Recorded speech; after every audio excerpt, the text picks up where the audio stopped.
నమస్తే అండి. శ్రీనివాసమూర్తి ఒంగోలు. మళ్ళా వర్షాకాలం దగ్గరికి వస్తుంది. రైతు మిత్రులు వారి యొక్క పంటలకి కావాల్సినటువంటి అన్ని ఏర్పాట్లు చేసుకుంటూ ఉంటారు. వివిధ రకాల పంటల్ని నాటుకోవటానికి తొలకరి వర్షాలతో మళ్ళీ రైతులందరూ కూడా బిజీ అవుతారు. రైతులు మళ్ళా ఇంకొకసారి ఒరిజినల్ వేస్ట్ కంపోజర్ని ఎట్లా తయారు చేయాలి, దానివల్ల ప్రయోజనాలు ఏంటి, వేటికి వాడుకోవచ్చు అని అడుగుతున్నారు. దానికోసం మళ్ళా ఇంకొకసారి రిఫ్రెషింగ్ కోసం అని చెప్పి ఈ వీడియో. గౌరవ డాక్టర్ కృష్ణచంద్ర గారిచే రైతు లోకానికి అందించబడినటువంటి ఒక గొప్ప వరప్రసాదిని ఒరిజినల్ వేస్ట్ కంపోజర్. రైతుకి వ్యవసాయ పరంగా సస్యరక్షణకి, నేలకి ఏమేమి అవసరమైనటువంటి మైక్రోబ్స్ అవసరమో వాటన్నిటినీ క్రోడీకరించి తయారు చేసినటువంటిది మాన్యశ్రీ కృష్ణచంద్ర గారు రైతు లోకానికి అందించిన వరం ఒరిజినల్ వేస్ట్ కంపోజర్ లేదా OWDC. దీన్ని ఎలా తయారు చేయాలి, 200 లీటర్ల పరిమాణంలో తయారు చేసుకునేటువంటి విధానాన్ని మనం ఇప్పుడు చర్చించుకుందాం. ఒక పీప 200 లీటర్ల పీప తీసుకొని దానిలో 2 కేజీల బెల్లాన్ని నలక్కొట్టి వేసి దానిలో నిండా నీళ్ళు పట్టి మనకి ఒరిజినల్ వేస్ట్ కంపోజర్ అనేటువంటి ఒక బాటిల్ని దానిలో కలిపి వసతి ఉన్నవారు నీడలో, అంటే చెట్టు నీడైనా పర్వాలేదు, ఏ ఆస్కారం లేని వాళ్ళు ఎండలో ఉన్నా కూడా 50 degrees సెంటిగ్రేడ్ టెంపరేచర్ ఉన్నా కూడా దీన్ని తయారు చేసుకొని వాడుకోవచ్చు. ఏ రకమైనటువంటి నష్టం ఉండదు. కానీ ఆస్కారం ఉన్నంత వరకు ఏదైనా నీడలో చేసుకోవటం మంచిది.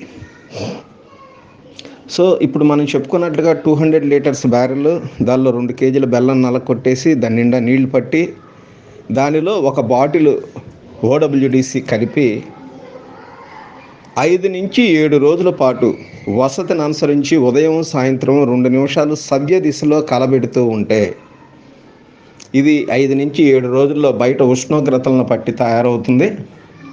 ఇట్లా తయారైనటువంటి దాన్ని మనం నేలకి, పంటలకి, నేలకైతే కనుక డ్రిప్ ద్వారా కానీ, ఫ్లడ్ ఇరిగేషన్ ద్వారా కానీ, ఫ్లడ్ ఇరిగేషన్ అయితే కనుక ఈ పీపాకి కింద ట్యాప్ పెట్టుకొని దాని నుంచి ఒక పైప్ ఏర్పాటు చేసుకొని ప్రధాన కాలువ ఎక్కడైతే ఉంటుందో ఆ ప్రధాన కాలువకి ట్యాప్ నుంచి కొద్ది కొద్దిగా ప్రవహించే నీళ్ళతో పాటు కలిసేటట్టుగా పెట్టుకోవచ్చు.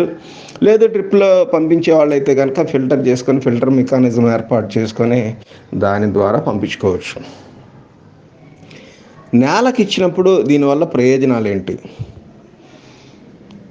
మనం ఇచ్చేటువంటి పోషకాలు అవి ప్రకృతి సేంద్రియ విధానంలో అయితేనేమి లేదా రసాయనిక విధానంలో అయితేనేమి మనం ఇచ్చేటువంటి పోషకాలు కొన్ని మొక్కకి అందుబాటులో లేని రూపంలోకి మారిపోతాయి. ముఖ్యంగా కెమికల్ విధానంలో చేసేవాళ్ళకి.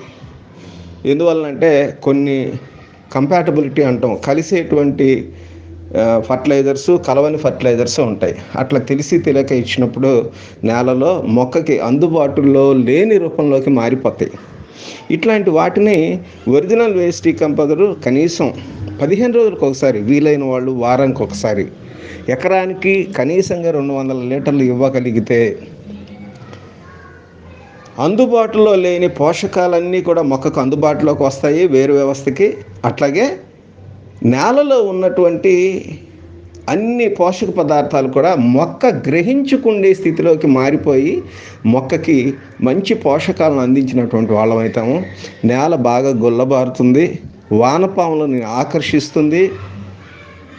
నేల ద్వారా సంక్రమించేటువంటి ప్రమాదకర శిలీంధ్ర వ్యాధులని, ఇట్లాంటి వాటన్నిటిని కూడా అదుపు చేయటానికి ఉపయోగపడుతుంది. దీన్ని ఫోలియర్ అప్లికేషన్లో పైపాటుగా ఎలా పిచికారీ చేసుకోవాలి? మనం ఒరిజినల్ వేస్ట్ కంపోజర్ని తయారు చేసిన తర్వాత ప్రతి 20 రోజులకి, మనం వాడని సందర్భంలో ప్రతి 20 రోజులకి 100 లీటర్ల ద్రావణానికి 1 కేజీ బెల్లాన్ని కలుపుతూ ఉంటేనే దానిలో ఉన్నటువంటి మైక్రోబ్స్కి ఆహారం అంది అవి సజీవంగా ఉంటాయి.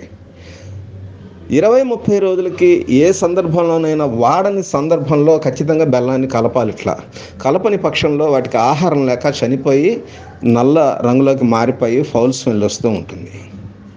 ఇట్లా వాడని వారు నిల్వ చేసుకోవటానికి బెల్లాన్ని కలుపుతూ ఉండాలి. ఫోలియర్ అప్లికేషన్లో స్ప్రే చేసుకునే వాళ్ళు ఫ్రెష్గా తయారైనటువంటి ఒరిజినల్ వేస్ట్ డీకంపోజర్ని పైన స్ప్రే చేసుకోవటం అనేది మంచిది. అంటే మొదటి రోజు కలిపితే 15 రోజులు 20 రోజుల వరకు తయారైనటువంటి ద్రావణాన్ని మాత్రమే మనం ఫోలియర్ అప్లికేషన్లో చేసుకోవాలి పైన పిచికారి. దీనికి కూడా పంట దశను అనుసరించి ఎంత డైల్యూషను చేసుకొని వాడుకోవాలనేది ఆధారపడి ఉంటుంది. 30 రోజుల వయసులో ఉన్నటువంటి మొక్కలకైతే కనుక 25% వరకు కలుపుకోవచ్చు. అంటే 75 లీటర్ల నీళ్లు, 25 లీటర్ల ఫ్రెష్గా తయారైనటువంటి ఒరిజినల్ వేస్ట్ డీకంపోజర్ ద్రావణం.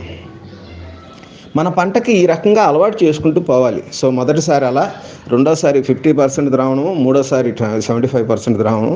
ఆ తర్వాత నుంచి ఫ్రెష్గా తయారైనటువంటి ఒరిజినల్ వేస్ట్ డీకంపోజర్ని ఆమెనే వాడుకోవచ్చు. అంటే నీటిలో కలపకుండా ఆమెనే ఫ్రెష్గా వాడుకోవచ్చు. అంటే 100% ఒరిజినల్ వేస్ట్ డీకంపోజర్ని కూడా వాడుకోవచ్చు పంటకు అలవాటు అయిన తర్వాత. ఇట్లా చేసినప్పుడు చాలా వరకు మొక్కలకు ఉండేటువంటి చీడపీడలని అరికట్టుకోవచ్చు.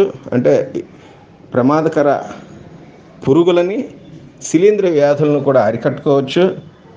అట్లాగే మొక్కలో రోగనిరోధక వ్యవస్థని పెంచేటువంటి సెకండరీ మెటబలైట్స్ అంటాము, అట్లాంటి వాటిని తయారు చేయడానికి ఉపయోగపడుతుంది. స్వతసిద్ధంగా రోగనిరోధక వ్యవస్థని పెంచి చీడపీడలని తట్టుకునేటువంటి శక్తినిస్తుంది.